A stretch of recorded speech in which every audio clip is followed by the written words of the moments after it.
Et le public a beaucoup changé aussi en 10 ans, parce que bon, ben, c'est vrai que nous, au début, on allait voir tout et n'importe quoi, et maintenant, les fans ont tendance à venir voir... Surtout n'importe quoi.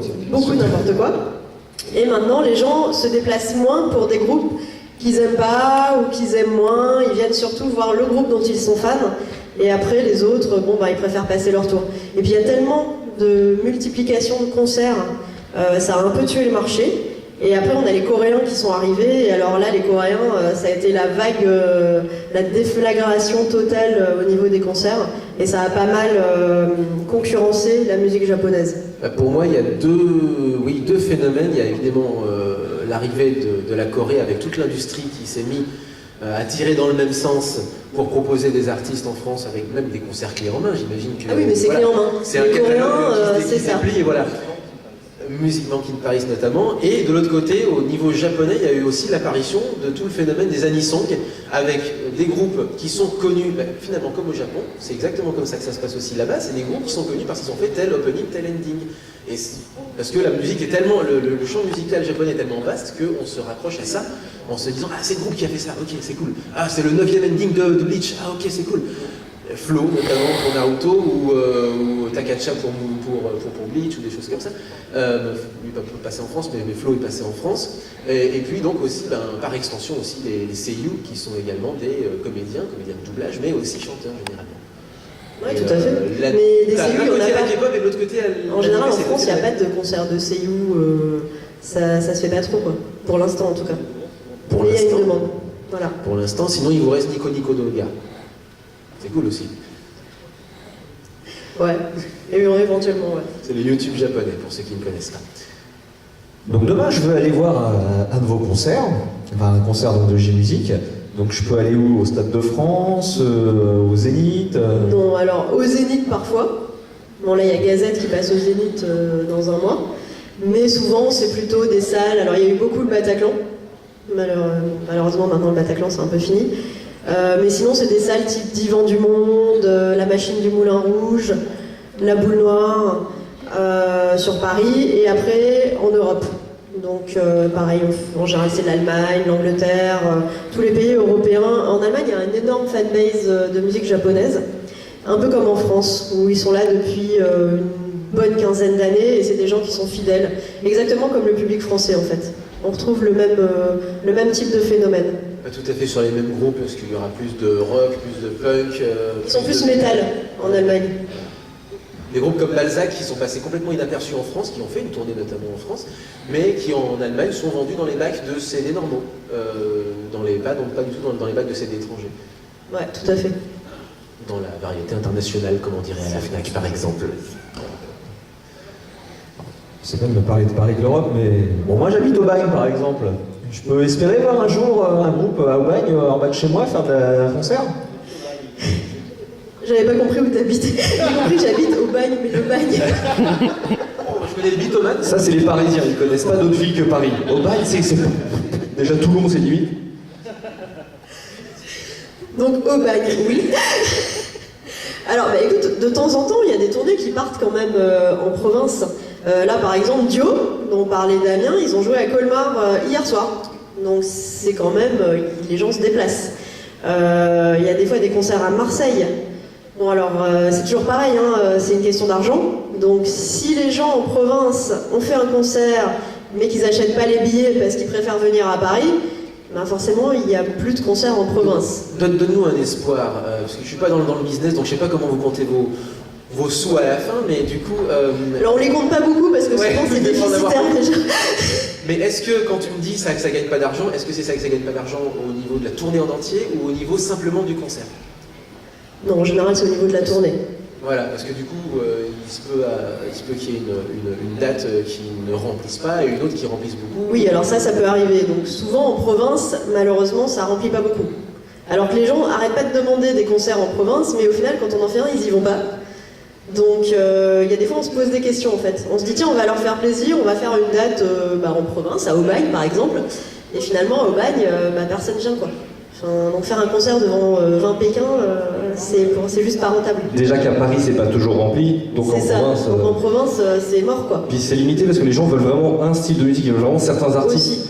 C'est l'année dernière, par exemple, vous aviez tenté The Bodies, qui est excellent, c'est un groupe qui est un peu inspiré par le rock américain des années 60. C'est génial, il y avait personne. Il y avait personne. Et franchement, c'était un super concert. C'est comme quand on a fait Auteuil. Oui. Auteuil, c'était une vraie... Tomoyasu Auteuil, vous ne le connaissez peut-être pas, mais c'est la musique de Kill Bill, notamment. Voilà. Et d'ailleurs, il en joue beaucoup.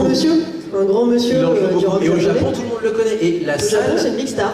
Il a fait la boule noire à Paris. il a fait la boule noire, mais qui était remplie de japonais. Voilà, Pas il n'y avait beaucoup que des d'Européens. japonais en fait. Il n'y avait quasiment pas de français à part nous. Alors que c'était du bon rock qui tâche, sauf que c'est vrai que c'est peut-être pas assez exotique. Mais je pense que ça parle pas au public, c'est trop vieux.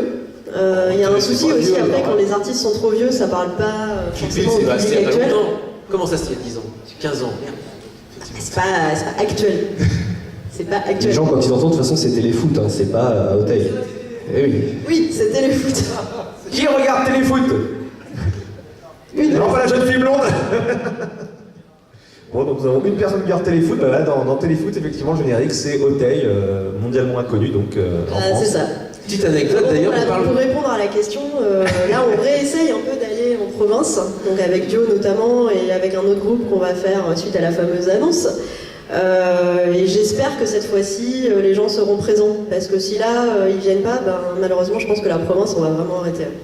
Tu peux lâcher le morceau maintenant, je pense. C'est une lâcher bonne le transition, morceau. discrète. Donc en fait l'annonce que je devais faire aujourd'hui, bon alors je pense qu'il y en a pas mal d'entre vous qui sont déjà au courant puisque ça a fuité du côté japonais comme Dès d'habitude. qu'il a relayé. C'est donc l'annonce de Scandale, la tournée européenne 2016. Ah, il y a des on voit fans. qu'il y a des fans.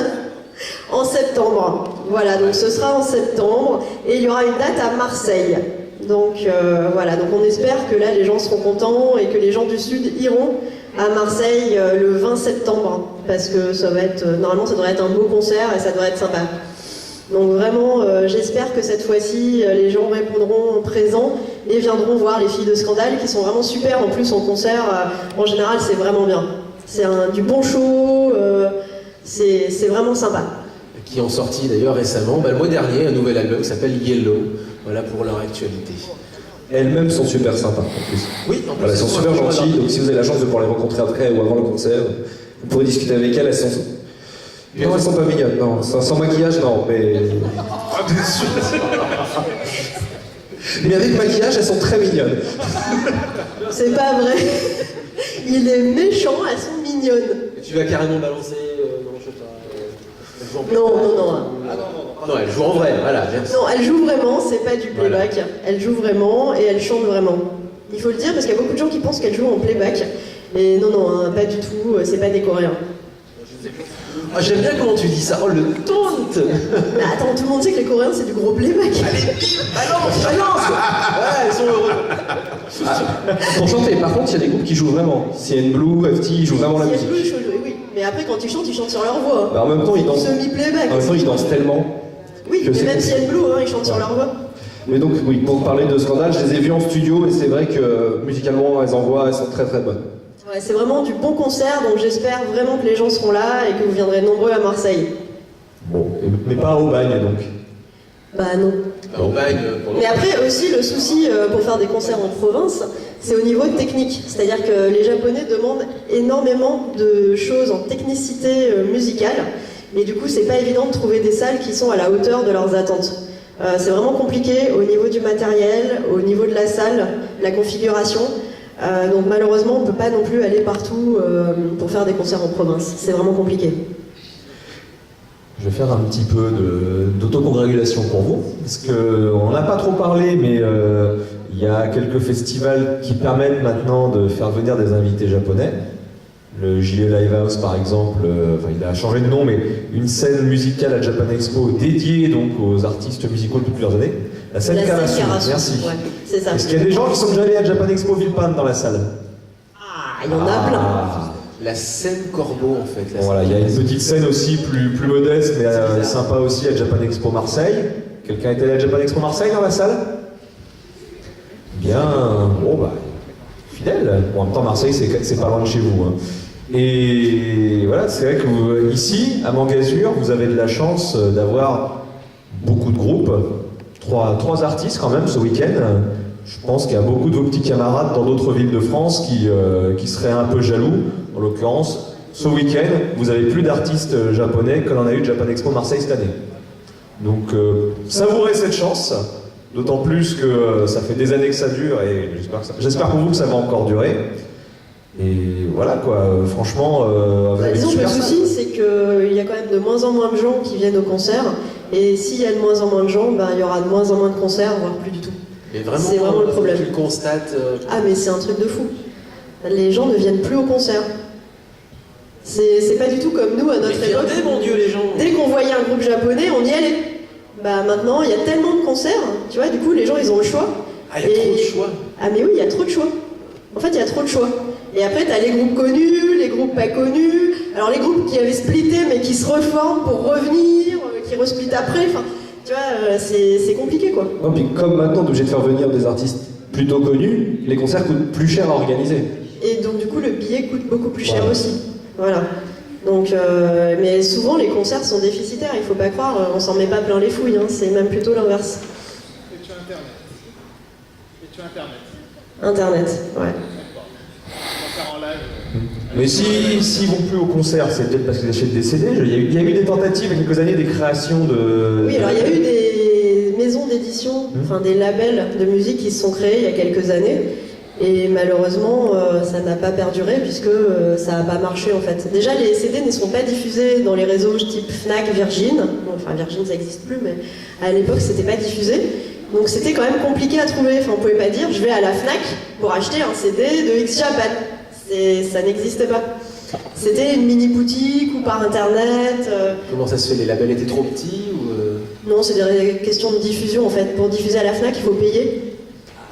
C'est vraiment des réseaux et c'est particulier et ça coûte super cher. d'argent, mon Dieu. Mais tout est une histoire d'argent.